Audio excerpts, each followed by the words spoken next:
Cool.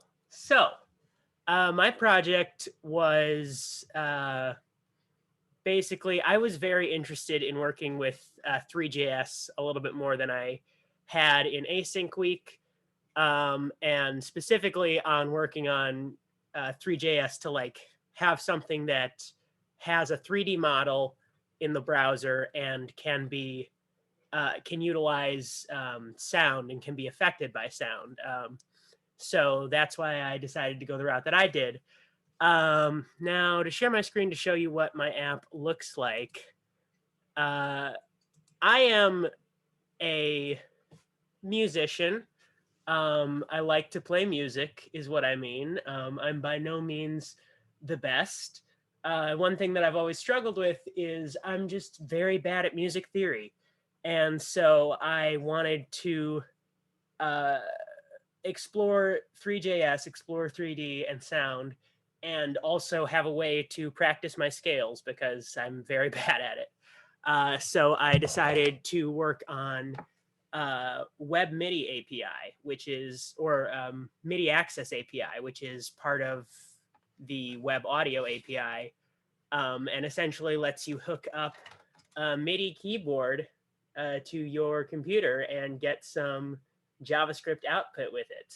So essentially what I've got here is this game. So if I press start, we'll get this cool little floating cube. It's being rendered in 3JS with some post-processing effects to make it bright and cool and neon like that. And now I am able to get these random notes that I'm supposed to play. And if I play them correctly, oh boy, let's hope I can play them correctly. Oh, that was already the wrong note. Already the wrong note. All right, so if I'm hitting the note correctly, oh no. Here's something that also happens sometimes. So the thing about web audio and web MIDI is that they are not. Oh shoot. Shoot, yo. My screen is frozen. Well, I'll just talk about it a little bit. So web MIDI is a little bit of it's like a cool, fun distraction that doesn't have a whole lot of uses because it only really runs in Google Chrome, and there we go.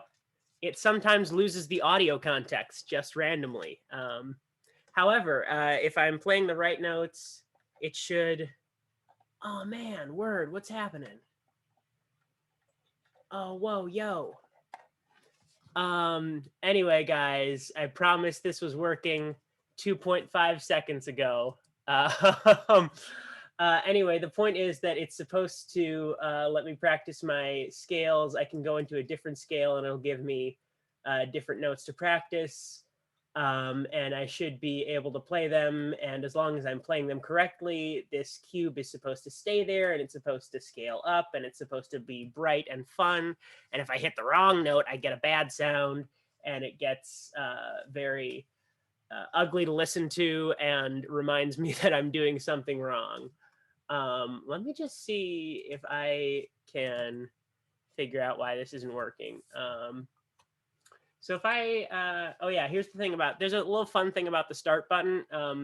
I don't actually, the reason why this start button is there is not really to start this animation, but to start the audio context, because Google Chrome now requires that you have some kind of user interface to start any audio context. You can't just say, well, here's an audio context, here's your connection with JavaScript and the browser and audio. You have to have some kind of user interaction. And that can be as simple as like a mouse move or a button click. So I added a button that should, if you see this little note, audio context resumed. Now, let me see, C#2. Word. Oh, there we go. See, that's what's supposed to happen when it's right. Yeah, see, this has really been an exercise in me showing you why I need this app, because I'm very bad at music. Anyway, that about covers everything. The one last thing I'd like to talk about is just show you my code for a hot sec, because there's a fun little bit of action going on down here in the web access or the audio context stuff. So the audio context is really just how your browser is allowed to interface with audio. And so most of my time was spent on setting up essentially from this line down. So all of the audio context stuff. And essentially all of this is just like, all of these lines of code are doing nothing more than just getting my MIDI keyboard connected to the browser. Moving forward, I would absolutely take this app off of the browser. I think it would have a better place as either a mobile application or as something desktop wise, just because the web audio API and the web MIDI API are right now very constricted to just work with Google Chrome. And that's probably not going to change anytime soon, because when's the last time you were sitting around thinking, wow, it sure would be like so much more convenient if I could just hook up my MIDI keyboard to JavaScript. That's really what's holding me back right now. So there's not a whole lot of push to get that standardized. But yeah, that's about it. Other things, I'd like to add more scales. So right now it's just all the major scales, which is nice, but I'd like to add the minor scales, some blues scales, maybe throw in some fun modes and whatnot. I don't even know what I'm talking about because I don't know music that well. But yeah, that's what I got for you. Nice. That's really cool. I really like the presentation style in general. Very carefree, very relaxed. You showed some of the code. All good. I like it. I've experimented with the web audio API a little bit, and it looked incredibly powerful.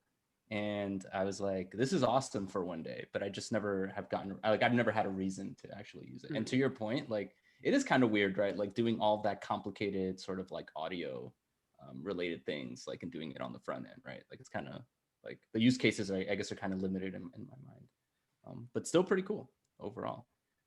So great work. Does anyone have any questions for Ian?